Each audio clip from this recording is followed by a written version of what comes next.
নমস্কার, রাখির লাইফস্টাইল চ্যানেলে সকলকে স্বাগত। আজকে আমি মাছ কিনতে গিয়েছিলাম, গিয়ে দেখছি মাছের কি দাম। আর যে মাছ আছে ছোট সাইজ, সেই মাছ আমাদের বাড়িতে খাওয়া যাবে না, কাটারও তো ঝামেলা, কেটেও দেবে না। আমি এবারে রেগে মেগে ঘরে চলে এসেছি। কি করব ভাবতে ভাবতে ফ্রিজটা খুলেছি, খুলে দেখছি না দুটো কাতলা মাছের মাথা আছে।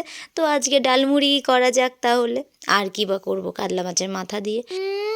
মাছের যা দাম, মাছ নাকি কিনে খাবো, তাও আবার অত দাম দিয়ে।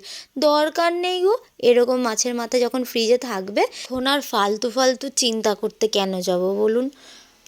মাছওয়ালাগুলো যা শুরু করেছে, প্রত্যেকটা মাছের দোকানে মাছের দাম আগুন। মাছ খাবো না বলুন তো? বাঙালি তো আমরা, মাছে ভাতে তো বাঙালি। আর যদি বাঙালি না মাছ খেতে পারে তাহলে কি করে হয় বলুন তো?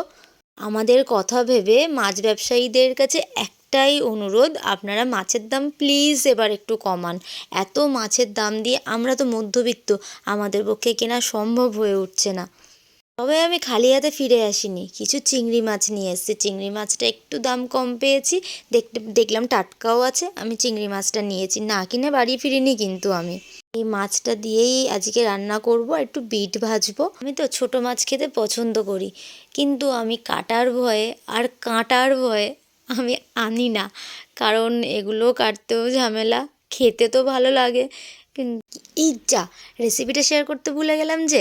পুরো ধরিয়ে নিয়েছিলাম, তারপরে কড়া বসিয়ে দিয়ে গরম তেলের মধ্যে মাছটা কড়া কড়া করে ভেজে নিলাম। তারপরে তুলে নিয়ে তাতে পেঁয়াজ, রসুন, ওহো গরম মশলা ফোড়ন দিতে ভুলে গেলাম। গরম মশলা দিয়েছিলাম আর তেজপাতা দিয়েছিলাম। তারপরে তাতে পেঁয়াজ, রসুন, আদা বাটা, জিরে বাটা, লঙ্কা বাটা, এগুলো আমি কিন্তু বাটা মশলা, আমি ছুটির বারে বাটা মশলাই খাই। বাটা মশলা দিলাম, দিয়ে ভালো করে কষিয়ে ভাজা মাছটাকে দিয়ে ওটাও কষিয়ে নিয়েছি। নিয়ে তারপরে ডালটা আমি প্রেশার কুকারে সিটি মেরে রেখেছিলাম, ওটাও দিয়ে দিলাম। দিয়ে আমি কিছুক্ষণ নাড়ার পর জল দিয়ে দিলাম।